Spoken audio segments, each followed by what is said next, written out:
வந்தாரு, ஜட்ஜ பார்த்தாரு, என்னை பார்த்தாரு. அவர் சொன்னாரு, இதுவரைக்கும் 8 பேர்த்து மேல டிஃபமேஷன் கேஸ் போட்டிருக்கேன், 6 பேர்த்துக்கிட்ட அப்பாலஜி வாங்கியிருக்கேன், ஒரு மேகசின், ஒரு தனியார் பத்திரிகை 25 லட்சம் ரூபாய் நஷ்டீடு வாங்கியிருக்கேன். இது 8வது நாள். சோ டே 1 வாஸ் லைக், இது வரைக்கும் நான் போட்ட எந்த டிஃபமேஷன் கேஸும் நான் தோத்ததில்லை அப்படி. எனக்கு 82 வயசு ஆகுது. நான் ஒரு அரசியல் கட்சியில் 50 வருஷமா இருக்கேன். நான் அரசியல் கட்சியினுடைய பொருளாளராக 35-40 வருஷம் இருக்கேன். அப்படிதான் ஒரு பேசினது. அது படிப்படியாக ஒரு ஹியரிங், 2 ஹியரிங், 3வது ஹியரிங், ஒரு காலகட்டத்தில் இல்ல நாமளே அவரை கிராஸ் பண்ணுவோம்னு அதை கிராஸ் எக்ஸாமினேஷனாக அதை கத்துக்கிட்டு அதெல்லாம் செஞ்சு, அதன் பிறகு அந்த மனிதரே கோர்ட்டுக்கு வந்து இந்த கேஸ நாங்க வாபஸ் வாங்குறோம் அப்படின்னு சொல்றாங்க. இதுல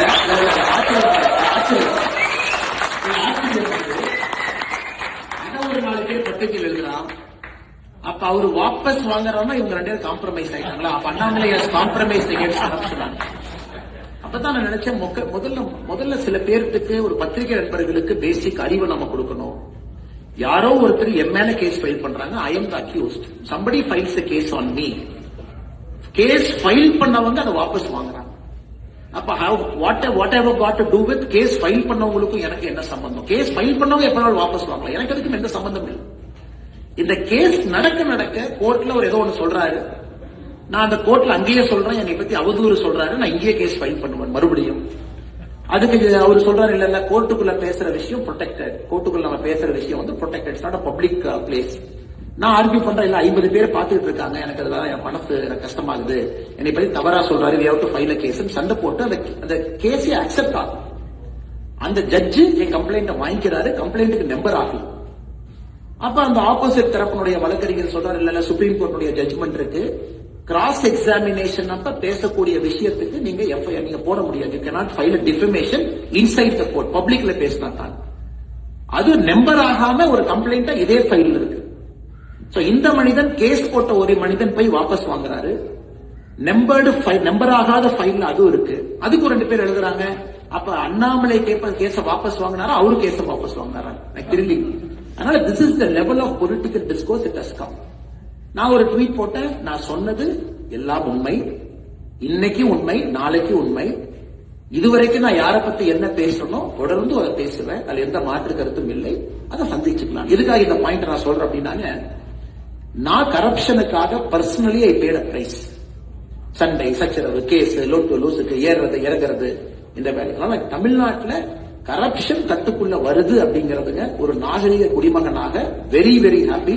ஃபைனலி ஏதோ ஒரு இடத்துல யாரோ ஆரம்பிச்சிருக்கிறாங்க. அடுத்தது ஒரு பொலிட்டிக்கல் டிசிப்ளின், அதாவது எந்த ஒரு அரசு வந்தாலும் கூட ஒரு வருட காலம், நீங்களே புதுசா ஒரு கம்பெனிக்கு போறீங்க, you go to a new company, you take up a new role. We got to give you some time to settle in that role. Maybe 6 months, maybe 1 year. You understand, you do your best. அப்ப சுத்தி இருக்கவங்க எல்லாம் என்ன பண்ணணும்னா, how can I make you a better person தான் யோசிக்கணும். நீங்க software இன்ஜினியரா அமேசான்ல போய் உட்கார்றாரு, பிளிப்கார்ட்ல இருந்து வர்றாருனாங்க, சுத்தி இருக்கிறவங்க என்ன யோசிக்கணும், how can I equip him to perform better. அதனால இன்னைக்கு என்னுடைய திங்கிங் என்னன்னா, ஒரு வருட காலம் நாம சப்போர்ட் கொடுப்போம், எக்யூப் பண்ணுவோம், பெட்டரா பெர்ஃபார்ம் பண்ணணும், தடைக்கல்லை போட வேண்டாம் அப்படிங்கிறது 2வது நிலைப்பாடு. அதனால நம்ம எந்த விஷயத்தை சொன்னாலும் கூட அறிவுறுத்துகின்றோம், சொல்லுகின்றோம், இதை நீங்க பாருங்க, ஒயிட் பேப்பர் ரிலீஸ் பண்றோம், உங்க ஆள்கிட்ட பேசுங்க, டிஸ்கஸ் பண்ணுங்க, இப்படிதான் நம்ம சொல்றோம். 3வது, இன்னைக்கு தமிழ்நாடு புறையோடி போயிடுச்சு, புறையோடி போயிடுச்சு. நான் ஏற்கனவே சொன்னேன், இங்கிலாந்து பாலிடிக்ஸ் மாதிரி இவ்வளவு கேப் இருக்கு, வரவுக்கும் செலவுக்கும் சம்பந்தமே இல்லை. somebody is sitting in that governance. மாத்துறது அவ்வளவு ஈஸி கிடையாது. அதனால இன்னைக்கு very hopeful start. let us wait, let us be patient. 1 year is the minimum time a political party or a government needs new government. அதுல பாதி பேர் வந்தக்கூடிய அமைச்சர்கள்லாம் அவங்க இதுவரை கவுன்சிலரா கூட இருந்தது, இன்னைக்கு அமைச்சர்களா இருக்காங்க. பாவம், அவங்களுக்கு அந்த ஸ்பேஸ் கொடுக்காம எப்படி அவங்க பெர்ஃபார்ம் பண்ணுவாங்க? somebody is a minister, you got to give him space. டே 1 பண்ண எப்படி அவங்க பண்ணுவாங்க? அவங்களுக்கு ஃபைல் நோட்டிங் என்ன, லெஃப்ட் என்ன, ரைட் என்ன, இன்கமிங் என்ன, அவுட் கோயிங் என்ன, செக்ரட்டரி லெவல் மீட்டிங் என்ன செய்யணும்னு அவங்களுக்கு தெரியறக்கே 6 மாசம் ஆகும். அதனால இன்னைக்கு அந்த நேரம் நாம் எல்லோரும் கொடுக்கணும். டிவிகே கவர்மெண்ட் தமிழ்நாட்டுக்கு நல்லது பண்றாங்கன்னா முதல் நாளா நம்ம எப்பவுமே வரவேற்க போறோம். கரப்ஷனை யாரு கட்டுப்படுத்துறாங்க நம்ம வரவேற்க போறாங்க.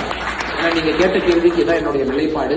அதனாலதான் நிறைய பேர் கேட்கறாங்க, ஆனா டெய்லி பிரஸ் பாருங்க. டெய்லி பிரஸ் பார்த்து என்ன மேடம் பண்றது? இன்னைக்கு பிரஸ் பார்த்து என்ன கேட்கலாம், உங்க வீட்டு நல்லா இருக்காங்களான்னு கேட்கலாம்.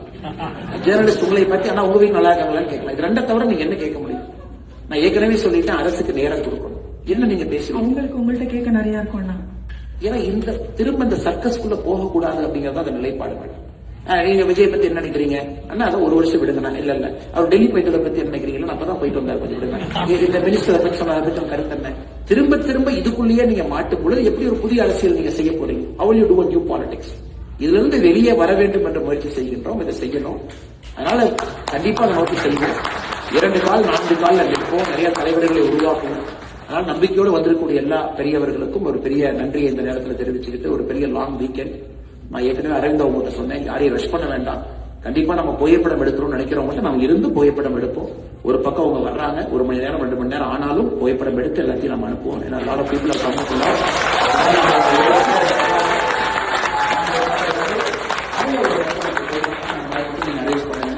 அதே நேரத்தில் உங்களுக்கும் பெரிய நன்றி. அட்லாண்டால இருந்து வந்து இந்த நிகழ்ச்சி